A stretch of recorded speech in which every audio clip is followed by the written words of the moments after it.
Hello everyone, welcome to Netesphere. आज हम करने वाले हैं 25 जून 2025 शिफ्ट सेकंड का क्वेश्चन। इससे पहले कल हमने शिफ्ट वन के सारे क्वेश्चन कर लिए हैं, मतलब जो पांचों क्वेश्चन आते हैं मैथमेटिकल रीजनिंग एंड एप्टीट्यूड का।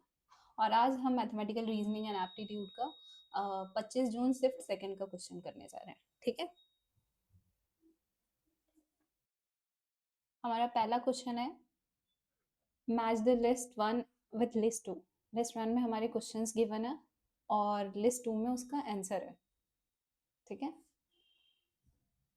तो इन सबको सॉल्व करने से पहले एक एग्जामिनेशन वाली स्ट्रैटेजी बताते हैं कि अगर एग्जाम में ऐसा क्वेश्चन आए, क्योंकि वैसे तो इतना लेंदी नहीं है, पर फिर भी आपको एक क्वेश्चन करने के लिए जिसके 2 मार्क्स मिल रहे हैं हमें, ठीक है, उसको करने में अगर आपको 4 क्वेश्चन सॉल्व करना पड़ रहा है तो थोड़ा ज़्यादा है। वैसे इतना लेंदी नहीं है।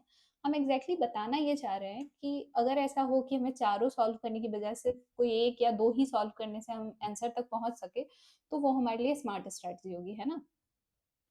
तो क्या तरीका है कि जैसे मैच द कॉलम है, ए बी सी डी है, इसको हमें मिलाना है ये 1 2 3 4 से। तो ए के पास क्या क्या ऑप्शन है कि ए कुड बी 1 2 और 3, बी को ए कुड बी 1 2 और 3, इन तीनों में से कोई एक हो सकता है। ठीक है, लेकिन इसमें अगर ए का हमें 1 आ जाता है तो 1 दो में है ना, हमारे पास दो ऑप्शन तो एलिमिनेट हो जाएगा, लेकिन स्टिल हमारे पास दो ऑप्शन बचा रहेगा ना।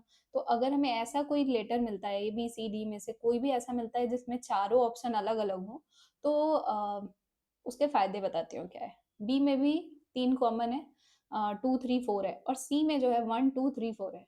डी में 4 दो बार है, लेकिन सी में सारे के सारे जो मैचिंग कराई गई है सब अलग कराया गया है। तो अगर हम सी को सॉल्व करें और उसका हमको कोई भी रिजल्ट आए, क्योंकि आएगा ही, ये हमारा आंसर है, तो इनमें से कोई एक सी का सी से मैच होगा। ठीक है, तो जैसे ही हम ये एक क्वेश्चन जो स्टेटमेंट सी है इसको सॉल्व करते हैं, तो हम रिक्वायर्ड रिजल्ट पे पहुंच जाएंगे। या तो वो एक होगा या दो होगा या तीन होगा या चार होगा, कोई भी होगा। अगर मान लीजिए सी का 3 हमें आता है, ठीक है, तो यानी कि बी हमारा आंसर है। सो ऐसे मैच द कॉलम वाले क्वेश्चन को करने का स्मार्टेस्ट वे ये होगा कि हम पहले ऑप्शन देख लें कि हमको सॉल्व सबसे पहले क्या करना है, बजाय कि हम ए से ही स्टार्ट कर दे कि ए पहले करे बी सी डी बाद में। ये एक तरीका हो सकता है टाइम सेव करने का। अब हम सॉल्व करके देख लेते हैं कि आखिर इसका सॉल्यूशन है क्या।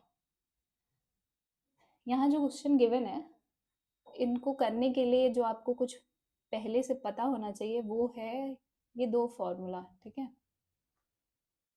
ए प्लस बी का whole square is equal to a square plus B square plus 2ab। A minus b का whole square is equal to a square plus B square minus 2ab। Formula एक ही है, दो नहीं है। यहाँ पॉजिटिव भी है, यहाँ निगेटिव भी है, पर जो भी हो, अगर आपको ये दो पता है तो जो भी ऊपर गिवन है वो सबको सॉल्व हो जाएगा। तो पहला स्टेटमेंट है हमारे पास कि if x plus 1/x is equal to 2, then x minus 1/x is equal to क्या होगा। x plus 1/x is equal to 2।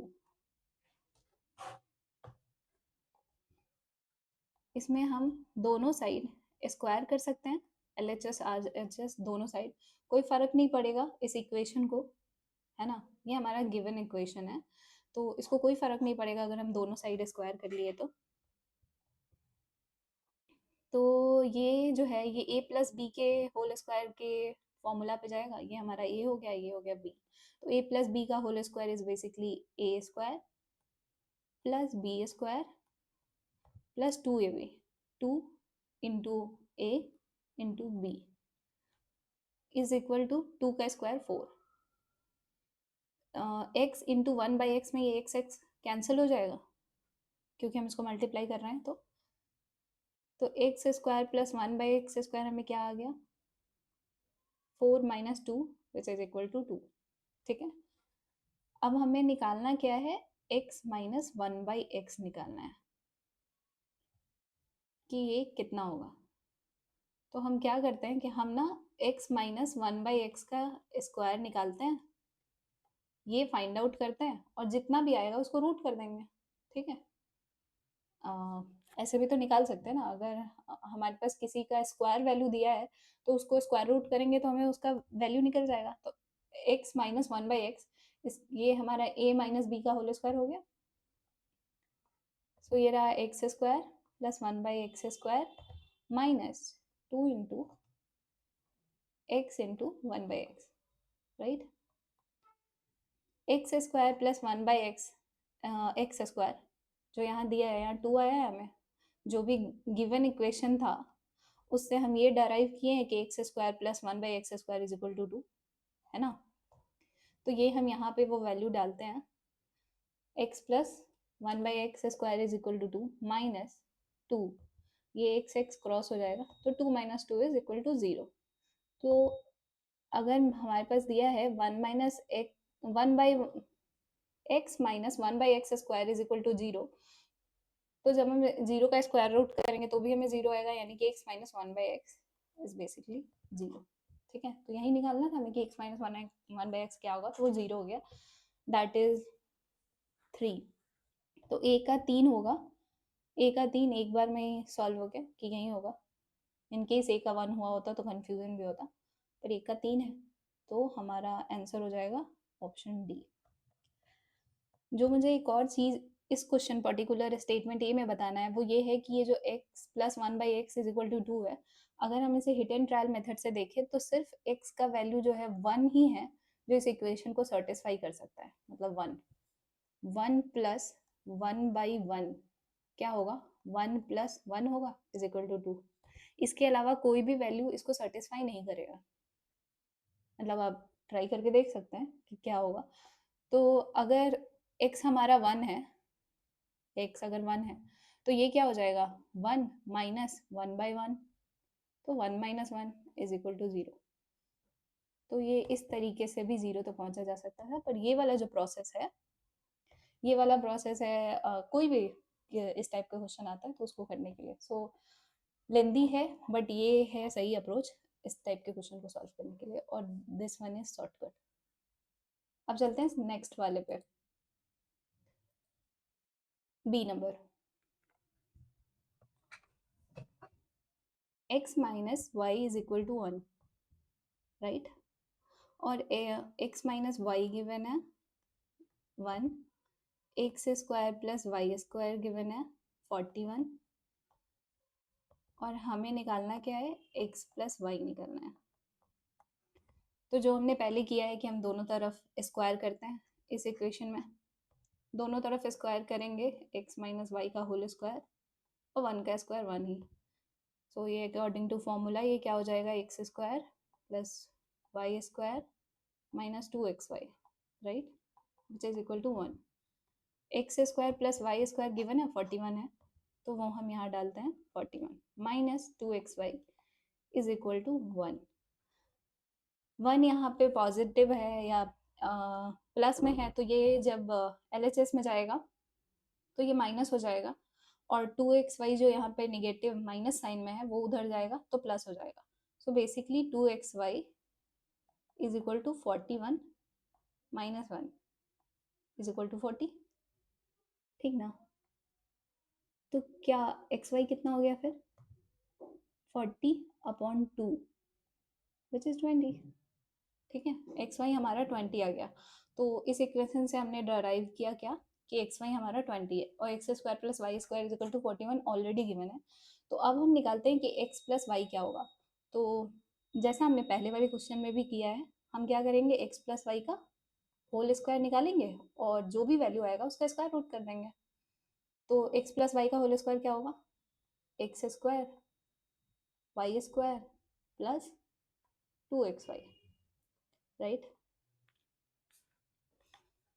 तो x square y square given है 41 प्लस 2 इंटू एक्स वाई कितना आया है हमें, 20 है ना, 20। तो ये कितना हो गया, 41 plus 40 which is equal to 81। तो अगर x प्लस वाई का होल स्क्वायर 81 है तो x प्लस वाई कितना आएगा, स्क्वायर रूट ऑफ 81, यानी कि प्लस माइनस 9। ये +-9 क्यों हुआ कि अगर आपका x प्लस वाई 9 हो या -9 हो, मतलब +9 हो या -9 हो, अगर हम +9 का स्क्वायर करें या -9 का स्क्वायर करें, इन दोनों ही केस में हमको क्या आएगा, 81 आएगा। तो अगर हमारे पास किसी स्क्वायर का वैल्यू 81 दिया हो और उसका स्क्वायर रूट निकालना हो, तो हो सकता है वो +9 हो या -9 हो, यही दोनों ऑप्शन हो सकते हैं। ऐसा नहीं है कि हम फिक्स कर सकते हैं 9 ही हो। तो बी का ऑप्शन नंबर 4 हो जाएगा। बी की मैचिंग 4 से हो जाएगी। बी का आंसर 4 हो गया। अब चलते हैं नेक्स्ट क्वेश्चन पे। नेक्स्ट क्वेश्चन पे नहीं, नेक्स्ट स्टेटमेंट पे, जो कि है हमारा सी। सी हमें दिया है, इसमें हमें फॉर्मूला अप्लाई करने जैसा कोई ज़रूरत नहीं है। 1/1 माइनस एक्स 2 दिया है और 1 प्लस 1/x² पूछ रहे हैं। यहाँ पे एक ही जगह है जहाँ वेरिएबल दिया हुआ है, तो हम आसानी से न्यूमेरिकल को एक साइड करके हम इस वेरिएबल x का वैल्यू फाइंड आउट कर सकते हैं, और जो भी इसका वैल्यू आता है उसको हम यहाँ पुट करके इनके निकाल लेंगे। तो ये तो काफ़ी ईजी है। तो क्या करते हैं ना कि ये 1/x को इधर लेके चले जाते हैं और 2 को इधर लेके चले जाते हैं। तो 2 को इधर ले जाएंगे तो 1 minus 2 is equal to 1/x। तो ये 1/x इज इक्वल टू क्या आ गया, -1। 1 माइनस 2 इज -1, 1/x। तो x कितना हो जाएगा हमारा, -1। आई होप यू नो कि अगर 1/-1 हो तो भी वो -1 ही होगा, क्योंकि हमारा कभी भी डिनोमिनेटर निगेटिव नहीं रहना चाहिए, इसलिए हमें -1 लिखना चाहिए। ये कभी तरीका सही नहीं है लिखने का, वरना कोई फर्क नहीं पड़ता है। 1/-1 हो, इसको ऊपर नीचे -1 से मल्टीप्लाई कर दीजिए, तो ये तो ऊपर -1 हो गया, और -1 इंटू -1 प्लस 1। सो लिखने का तरीका यही होता है। अगर 1/-5 भी आता है तो हम 1/-5 नहीं लिखेंगे, हम -1/5 लिखेंगे। ठीक है, तो कभी भी डिनोमिनेटर नेगेटिव नहीं होना चाहिए। तो x हो गया हमारा -1। ये है मेरा रफ वर्क जो बीच में कहीं स्टार्ट हो सकता है। हाँ, तो हम -1 आया, अब हम इसको यहाँ पे वैल्यू पुटिंग कर लेते हैं। 1/1 -1 का होल स्क्वायर, x का वैल्यू मैंने डाला, तो अब क्या होगा, ये 1 प्लस 1/-1 का square is 1, so 1 plus 1 is 2। ठीक है, ये है सी, ये है ए, दिस इज सी, ये है ए, ये है बी। तो डी का आएगा 11, पर डी भी हम सॉल्व करेंगे। ठीक है, तो इसको इरेज कर लेते हैं। डी गिवन है x माइनस 1/x इज 3। तो पूछ रहा है x² प्लस 1/x² क्या होगा। आपको ऐसा दिख भी रहा होगा कि इसमें करना है क्या है। अगर हम स्क्वायर करेंगे तो हमें आ ही जाएगा x², मतलब a माइनस बी का होल स्क्वायर। ध्यान है, तो वो करते हैं तो a² प्लस b² आता है। हम करके बताते हैं हम क्या कह रहे हैं। दोनों साइड इसमें हमें स्क्वायर कर लेना है। Squaring on both side we get x² plus 1/x² minus 2 into x into 1/x is equal to 3 का स्क्वायर 9। हमने दोनों साइड स्क्वायरिंग कर लिया। ठीक है, तो ये आया। सो x² प्लस 1/x² क्या हो जाएगा, ये जो -2 है उसको हम आर एच एस साइड लेके जाएंगे, तो 9 प्लस 2 इज इक्वल टू 11, है ना। और हमें यही तो निकालना था कि x² प्लस 1/x² कितना होगा, तो वो होगा हमारा 11। ठीक है, तो आ गया, ये सारा सॉल्व हो गया, और हमें इसका रिजल्ट पहले से ही आ गया था कि ये ऑप्शन नंबर 4 होगा, ऑप्शन नंबर डी। अब चलते हैं नेक्स्ट क्वेश्चन पे। हमारा नेक्स्ट क्वेश्चन है टाइम एंड वर्क का। Mohan can do a piece of work in 7 days working 9 hours a day, and Shyam can do the same work in 6 days working 10 hours a day। ठीक है, तो how long will they take to complete the job working together and 8 2/5 hours a day। ठीक है, तो इसको करते हैं। इसको करने के लिए जो ज़रूरी चीज़ है वो बस इतना है कि वर्क इज इक्वल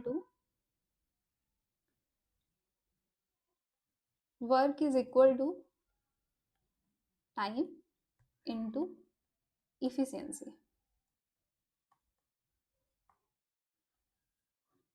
कोई काम है, अगर कोई बंदा बहुत इफिशिएंट है, मतलब वो बहुत एफिशिएंसी का जो मतलब होता है, अगर वो एफिशिएंट है किसी काम को करने में, तो उसका टाइम कम लगेगा कंपेयर टू दोज पर्सन जिनका एफिशिएंसी उस पर्टिकुलर पर्सन से कम है। अगर कोई कम एफिशिएंट है तो उसको टाइम ज़्यादा लगेगा, कोई ज़्यादा एफिशिएंट है तो कम लगेगा। सो बेसिकली समझना इतना ही है कि वर्क जो होता है, work is equal to time into efficiency. अब हम इसको क्वेश्चन में देखते हैं कि क्या है। तो क्वेश्चन में दो लोग हैं, एक है मोहन और दूसरा है श्याम। मोहन जो है वो 7 दिन काम करता है और हर रोज 9-9 घंटे, मतलब 9 घंटे हर रोज किया तो जाके उसका काम पूरा होता है। मतलब 63 घंटा टोटल टाइम जो एक पर्टिकुलर काम करने में मोहन को लग रहा है वो 63 घंटा है, और श्याम को लग रहा है 6 दिन 7 घंटा हर रोज।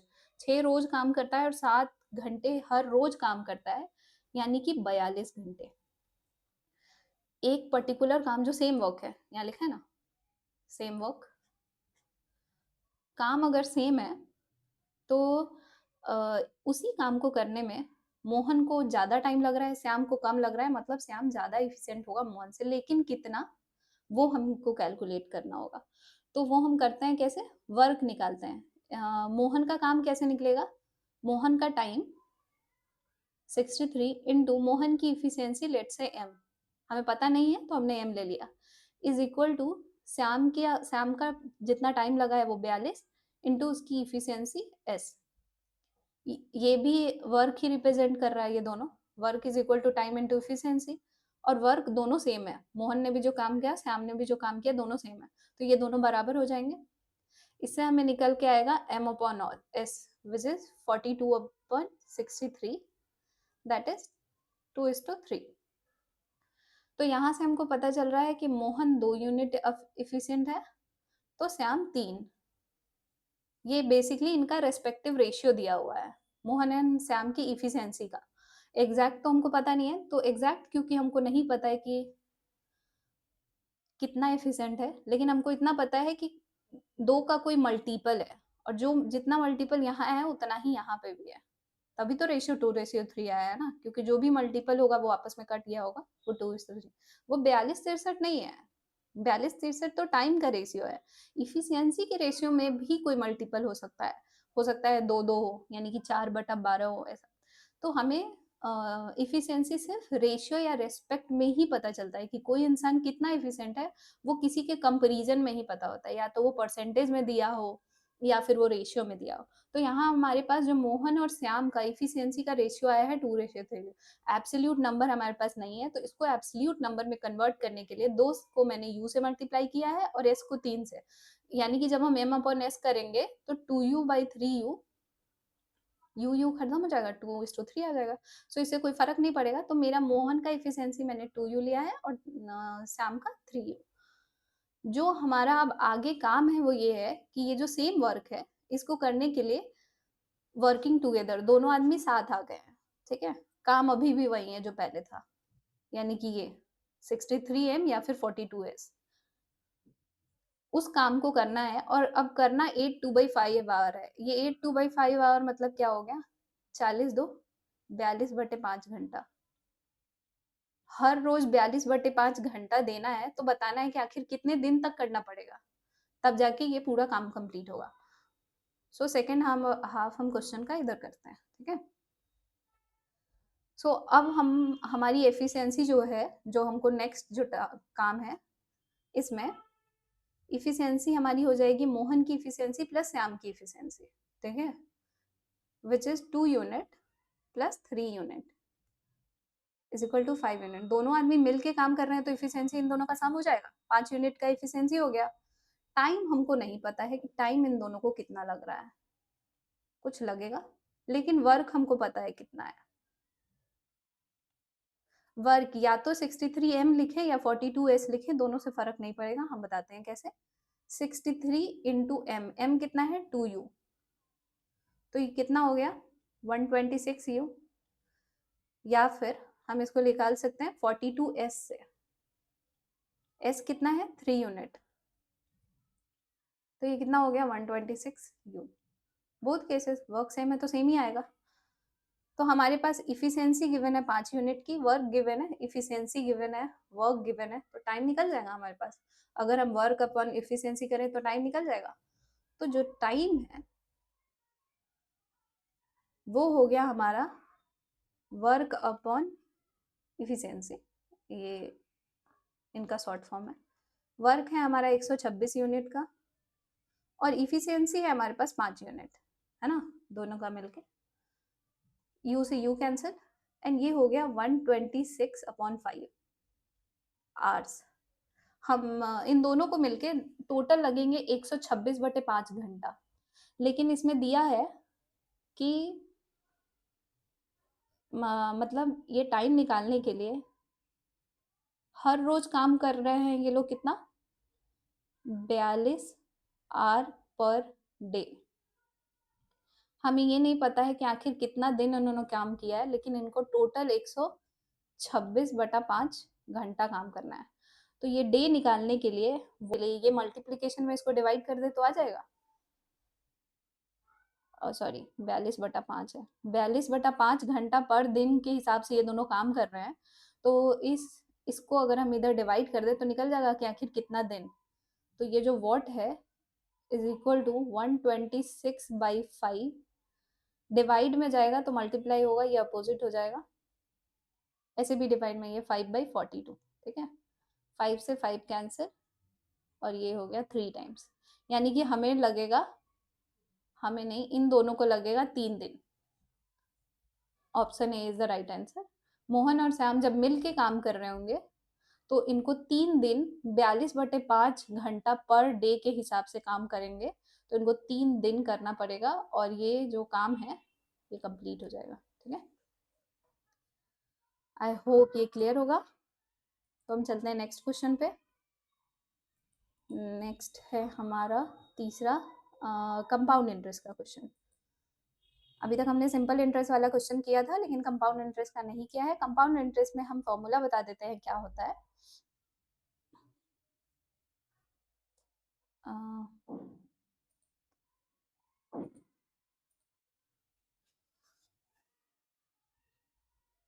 जो कंपाउंड इंटरेस्ट का इंटरेस्ट निकलता है वो निकलता है principal amount into 1 plus r/100 to the power n t कुछ भी। ये जो है ये हमारा टाइम है, ठीक है, ये हमारा टाइम है, और ये जो r है ये हमारा ROI है, रेट ऑफ इंटरेस्ट, ठीक है, और p तो हमें पता ही है, प्रिंसिपल अमाउंट। सो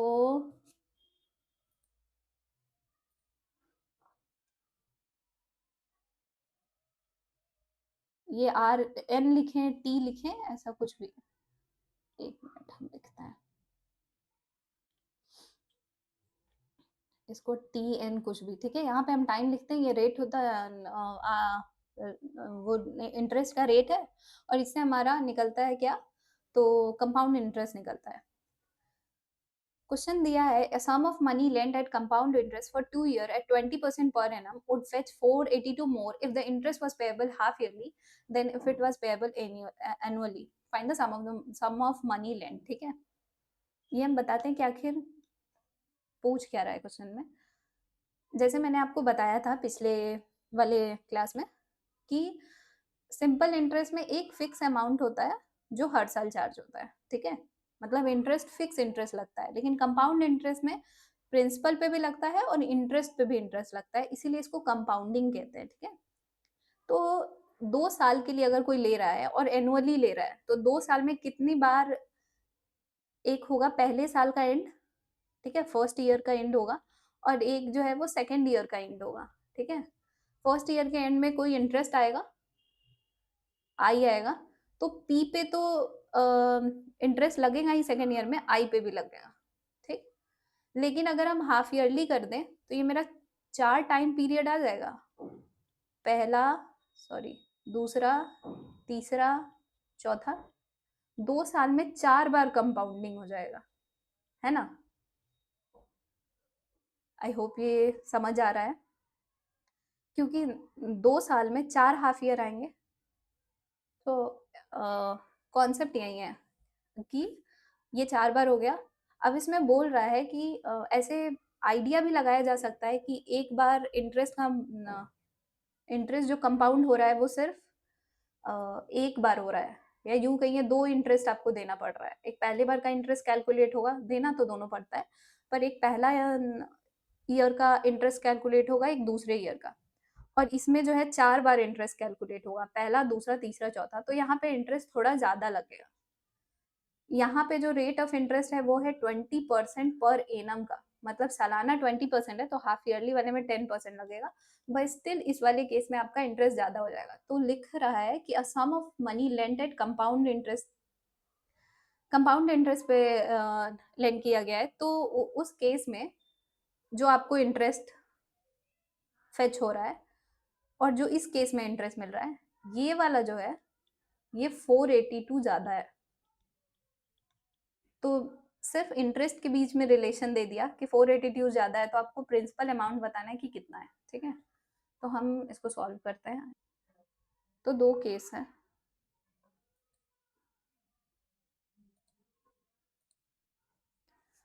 केस 1 है और केस 2 है। प्रिंसिपल अमाउंट जो है वो हम पी ही ले रहे हैं यहाँ भी और पी ही ले रहे हैं यहाँ भी। ठीक है, ये हमारा प्रिंसिपल अमाउंट सेम ही अमाउंट है। जो चेंज हो रहा है वो ये है कि टेन्योर एक जगह हम हाफ ईयरली कैलकुलेट कर रहे हैं और एक जगह एनुअली कैलकुलेट कर रहे हैं। तो यहाँ वाले में हम एनुअल कैलकुलेट कर रहे हैं। ठीक है, ये हमारा एनुअली है और वो हाफ ईयरली है, and this is half yearly. गंदा लगता है। तो जो एनुअली है उसमें तो हमारा टाइम टाइम मतलब कितनी बार हमें ये करना है, तो 2 साल करना है, 2 बार ही हमारा इंटरेस्ट कैलकुलेट होगा। सो दो हमारा हमारा टी जो है वो 2 दिया है, ऐसे लिखना चाहिए, टी जो है वो 2 दिया है, और जो इसमें आर आएगा वो है 20%। क्या लिखा है? 20% पर एनम। पर जो हाफ ईयरली है उसमें जो हमारा टी है वो डबल हो जाएगा, 2 × 2 4 हो जाएगा। क्यों 4 हुआ है? क्योंकि 2 साल में 4 हाफ ईयर आते हैं, है ना। अगर ये क्वार्टर के हिसाब से होता तो एक साल में 4 क्वार्टर होता है ना, मतलब 3-3 महीने का 4 क्वार्टर होता है। तो अगर क्वार्टरली कैलकुलेट कर रहा होता तो 2 साल में हम 2 × 4 करते और 8 क्वार्टर्स आता, पर क्योंकि ये हाफ ईयरली कैलकुलेट हो रहा है तो 2 × 2 इज 4। दूसरा जो चीज आने वाला है वो है रेट ऑफ इंटरेस्ट। तो जो आर है वो 20% पर एनम का है, तो अगर सालाना 20% लग रहा है तो आधे साल का 20/2 यानी कि 10% लगेगा। तो हम दोनों केस में इंटरेस्ट कैलकुलेट करते हैं। Compound interest is equal to principal P 1 plus R यानी कि 20/100 टू द पावर 2। ठीक है, और इस केस में जो हमारा कंपाउंड इंटरेस्ट आएगा वो है p into 1 plus 10/100 to the power 4। ये हमारा कितना हो जाएगा? 20 × 100, दिस इज 6/5 का होल स्क्वायर, और ये हमारा होगा p इंटू 11/10 का पावर 4। सो ये है 36p/25, and this one is 11 का पावर 4 कितना हो गया? 14641, 14641 अपॉन 1 2 3 4, हाँ ठीक है, इतना पी। ठीक है, अब दिया है कि जो ये हाफ ईयरली के केस में और इस केस में इधर जो इंटरेस्ट फेच होगा, ये वाला इंटरेस्ट इस वाले इंटरेस्ट से 482 मोर है। ठीक है, तो ये जो दिया हुआ है इससे एक इक्वेशन डराइव होगा। वो इक्वेशन ये है कि 14,641 p upon 10,000 minus 36p/25 is equal to 482। अब अगर हम इसको सॉल्व कर ले तो हमारा p का वैल्यू निकल जाएगा। 25 चौका 100 होता है, अगर हम 400 में इसमें ऊपर नीचे मल्टीप्लाई कर दे तो बेस सेम हो जाएगा, है ना? तो हम मल्टीप्लाई कर लेते हैं। 14641 p अपॉन अपॉन, और इधर मैंने मल्टीप्लाई कर लिया है 400 से, तो ऊपर भी हमें 400 से मल्टीप्लाई करना होगा, तभी हमारा रेशियो इधर उधर नहीं बिगड़ेगा। तो ये कितना हो गया इसमें, 400, सॉरी हाँ, 400 से मल्टीप्लाई करना है। 400 से मल्टीप्लाई करेंगे तो कितना हो जाएगा, 2 12 दो 14, इतना p इज इक्वल टू 482। तो p कितना हो जाएगा हमारा, 482 इंटू 10,000 अपॉन, ये जो इसका डिफरेंस आएगा, डिफरेंस कितना आएगा, 641 और 400, 241 का डिफरेंस है, ठीक ना? ये कितना हो गया, डबल है इसका, तो p आ गया हमारा 20,000। यही निकालना था कि आखिर सम ऑफ मनी लेंट हुआ कितना है, तो वो 20,000। नेक्स्ट क्वेश्चन है हमारा मैथमेटिकल रीजनिंग का, find the number that can replace question mark in the series given below. ये है मिसिंग नंबर सीरीज, और साथ में हम इसमें निकालेंगे इसका गैप, क्योंकि ये बहुत बड़ा इंक्रीज नहीं देखने को मिल रहा है, बहुत ही सर्टन नंबर है, थोड़ा थोड़ा इंक्रीज हो रहा है, तो गैप से पता चल जाएगा।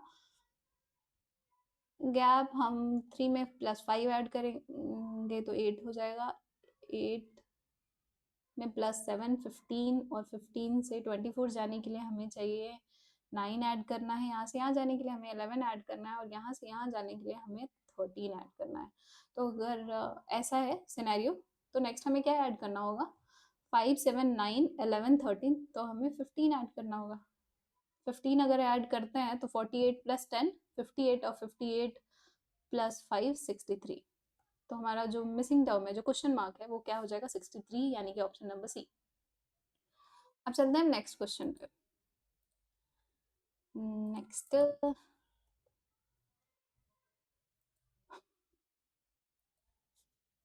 नेक्स्ट है हमारा, in a certain code language where is coded as इतना, दिल्ली इज कोडेड एज इतना, then how horse is coded in that language.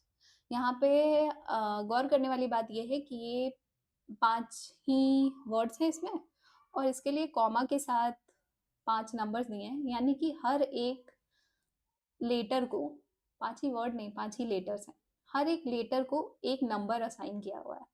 तो ये कैसे असाइंड है, ये जानने के लिए हमें इसका प्लेस वैल्यू पता होना चाहिए। तो W का प्लेस वैल्यू कितना होता है, W कितना होता है, 23, STT होता है क्या हमारा, 20 होता है। ये है इजोटी, EJOTY, ठीक है, तो ये होता है 5, ये होता है 10, ये होता है 15, ये 20, और ये 25। WXY, तो 25 24 23, हाँ W 23 है, ठीक है, W then X then Y, ठीक है ना। और H हो गया हमारा 8, E होता है 5, R होता है 18, और E होता है 5। सो ये इसका प्लेस वैल्यू है, और ये इसका कोड है। एक्चुअली कोड जो लिखा है ये रिवर्स ऑर्डर में लिखा है, ई का कोड पहले लिखा है, फिर आर का कोड लिखा है, फिर ई का कोड, फिर एच का कोड, एंड फिर डब्ल्यू का कोड, है ना। दिल्ली में भी देख लेते हैं क्या ऐसा ही है। डी हो गया 4, ई है 5, एल हो गया 12, एल 12 होता है ना, जे, HIJKL, हाँ L12, H8, और I9। तो ये क्या है, I का 9, H का 8, L का 12, E का 5, और D का 4। तो हॉर्स के साथ भी ऐसा ही होगा, H8, O है हमारा 15, R है कितना, R 18, और S होता है कितना, RS 19, और E होता है 5। तो हमारा होगा क्या, 5 19 18, 5 19 18, 5 19 18 B और D, उसके 5 19 18 15 8, 15 8, यानी कि ऑप्शन नंबर बी जो है वो हमारा राइट आंसर हो जाएगा, ठीक है। So easy. बस आज के लिए इतना ही, कल हम करेंगे नेक्स्ट 25 का, हमने दोनों शिफ्ट कर लिया है ना। 25 जून का हमारा शिफ्ट 1 और शिफ्ट 2 जो है ये दोनों कंप्लीट हो चुका है। नेक्स्ट हम करेंगे 26 जून का शिफ्ट 1, ठीक है। So thank you. Subscribe please.